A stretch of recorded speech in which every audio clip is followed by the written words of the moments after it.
So today we are in lesson 6-1 and we are learning how to multiply and divide rational expressions. Remember from the last lesson that rational basically means fractions, but we're going to have variables involved in these problems.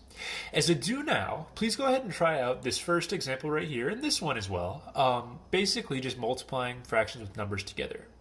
And pause the video if you have to, because I'm going to go ahead and jump in with the explanation here. I would guess that when you did this, most of you probably did 40 times 5, and then you do 30 times 40, and then you just have to reduce your fraction to get your final answer. I can divide both of those by 40, actually, and I'm going to get a 5/3 for my reduced answer. There's actually an easier way, or a shortcut I could have done, to get the same answer with a little bit less work, because reducing this guy wasn't terribly fun. You guys should already know you can reduce individual fractions. 40/3 doesn't reduce. 5/40 does. So you could have reduced this guy and then multiplied. Or this 40 up here can actually cancel out with this 40 down here, because there's going to be a 40 up top when you combine them, and a 40 on the bottom, so you're allowed to cancel on a diagonal instead of just going straight up and down. So if you would have done that, you would have gotten the same answer of 5/3 without having to reduce this fraction right here. So if we take the same process and go on to this example over here, first of all, we're dividing. So I'm going to go ahead and flip my second fraction over. So I have 18/48 times 16/14. And what I'm going to do with this is reduce it ahead of time to make my answer a little easier so I don't have to multiply these big numbers. And I could reduce this way and this way, but I actually noticed that 16/48 reduces really well because you can divide them by 16. If you reduce 16/48, that's the same thing as 1/3.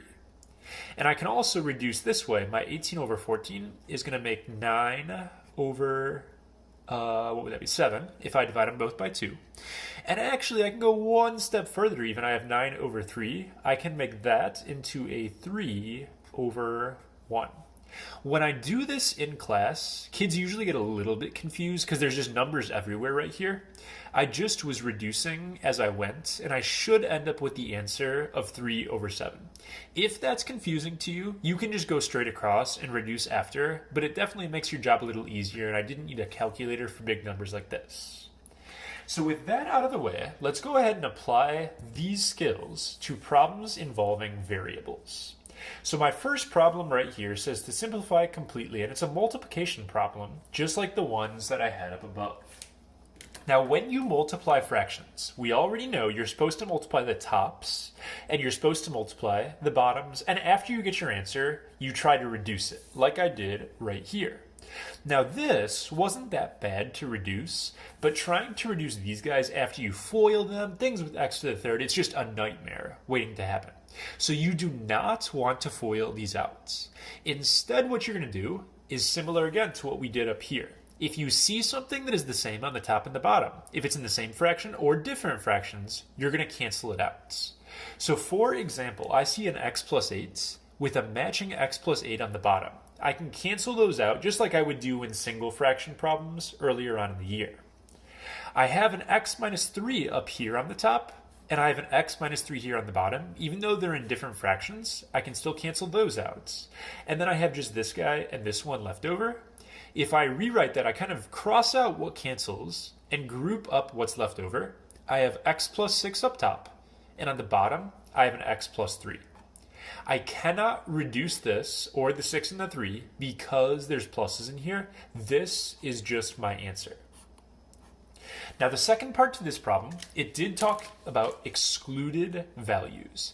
And remember what that means is that you're not allowed to divide by 0. So you have to look at every parenthesis that was ever in the bottom and make sure you don't divide by 0. If I have x plus 8, one excluded value is that x can't equal -8. If I have x plus 3, I'm going to have x can't equal -3. And if I have x minus 3, I'm going to have x can't equal +3. And then there'd be another -3, but I already got that one taken care of. So I just list out the numbers that would make me divide by 0. So moving on to my next problem. This one is actually a division problem, so my first step is going to be to rewrite it. Now, you may not want to rewrite the whole thing and just scratch it out, and that's cool. For the purposes of this video, though, I'm going to write out the whole thing again. If I have a squared on something, that just means I have 2 of the parenthesis. So I'm going to go ahead and write that guy out twice. So I have 2x minus 5s, and then on the bottom I have myself an x plus 4 and an x minus 5. And then I'm going to have my second fraction. I'm going to flip him over, so it's going to be an x plus 4 up top, and on the bottom it's going to be 3x minus 15. So I'm going to go ahead and start canceling stuff right here. And when I do that, I can see I have x plus 5s that cancel top and bottom. I have x plus 4s. And it sort of looks like that's all I can do. But this guy right here actually factors. I can do a GCF by pulling a 3 out of both of those. And if I do that, it'll be 3, and then it'll be x minus 5. Well, this x minus 5 can then match up with this one right here. And those can cancel. So if I look, up top I have nothing left. That means I just have a 1 for my numerator. And on the bottom, all my parentheses canceled, but I still have this 3 right here. So actually that crazy problem, this whole thing right here, reduces to 1 over 3, believe it or not. My excluded values for this problem, I'm going to have x can't equal negative 4, because of that guy right there. I'm going to have x can't equal positive 5. I have a negative 4 right here, even though it's going to flip. I still have to count it, but I already wrote it down. And then if I just keep looking, negative 4, got it, 5, got it, 5, got it. These are the only 2 that I see. So let's do 2 more problems for our lesson here. And these ones are a little bit more complicated in the sense that they don't give us nice parentheses sitting there like they did in this kind of problem. So when you see a problem like this, the key is going to be you have to factor everything first. Before you try canceling stuff, you want to factor everything. We do not want to do FOIL and stuff like that. You're just going to break it down with magic numbers. So if you set up magic numbers on this first guy right here, they end up being negative 6 and negative 3. I'm going to use my shortcut because it's x squared. I'm going to get x minus 6, x minus 3. That is for my top left guy right there. Factor him, you get those. The bottom is x squared plus 0x minus 9. If I set up my magic numbers, I'm going to get 3 and negative 3. So it'll go x plus 3, x minus 3 for that bottom part. My second fraction, thankfully, I don't have to do anything with this. It's already nice little parentheses that I'm just going to keep. And on my bottom, I have 7 minus x, not the same thing as x minus 7. What you need to do when it's written backwards like this is rewrite it. This is the same thing as having a negative x and a positive 7. So you have to rewrite if it's not in the correct order. Okay? Then what you do with this is you're actually going to do a GCF of negative 1. So that way you have a regular x. So you rewrite, then you pull out a negative 1. That's going to be for my bottom right here. Once I take the trouble to factor all those out, now it's time to cancel stuff. And this part's kind of honestly a little bit fun. You just start slashing stuff out and see what's left.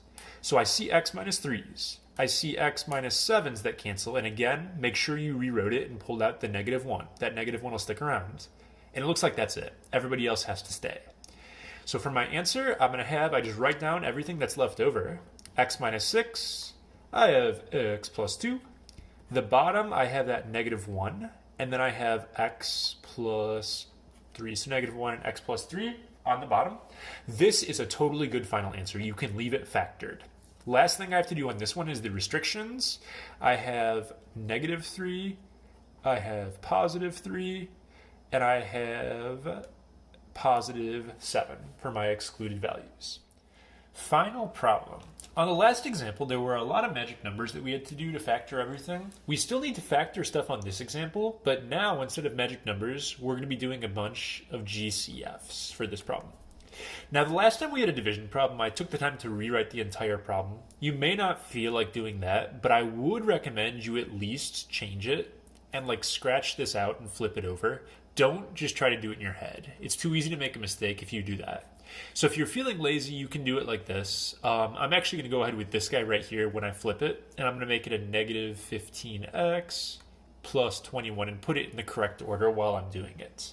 But I went ahead and flipped it so it's easier to look at.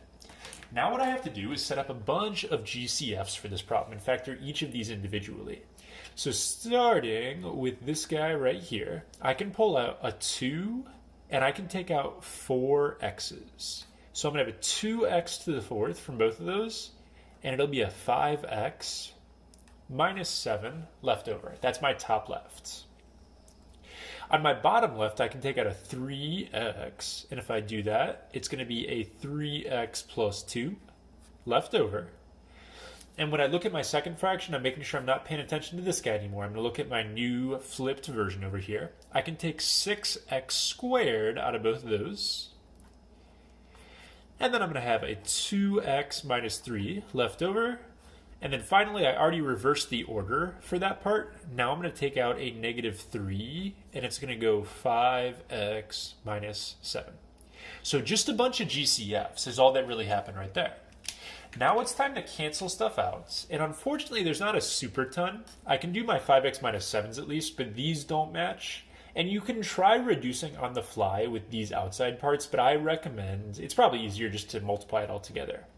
So up top, I have 2x to the 4th. I have 6x squared. Those are going to make 12x to the 6th power. And then I have that 2x minus 3 right here that didn't cancel out. For my bottom, I have 3x times a negative 3. That's going to make a negative 9x. And then I have a 3x plus 2 left over. These still don't cancel, but these can be reduced at least. If I reduce them, I'm going to get negative 4x to the 5th, and it's going to be a 3 on the bottom, just from reducing this guy. My parentheses are going to stay the same. And again, you can leave your answer factored. This is a perfectly good final answer for that problem. The last thing I have to do is talk restrictions here, and taking them one piece at a time, starting over here. If I have a 3x, that means x can't equal 0. If I have a 3x plus 2, that means x can't equal negative 2 over 3. And then if I have this guy, I'm going to have x can't equal 7 over 5. Already got it, already got it, already got it. I am good to go with these 3 restrictions.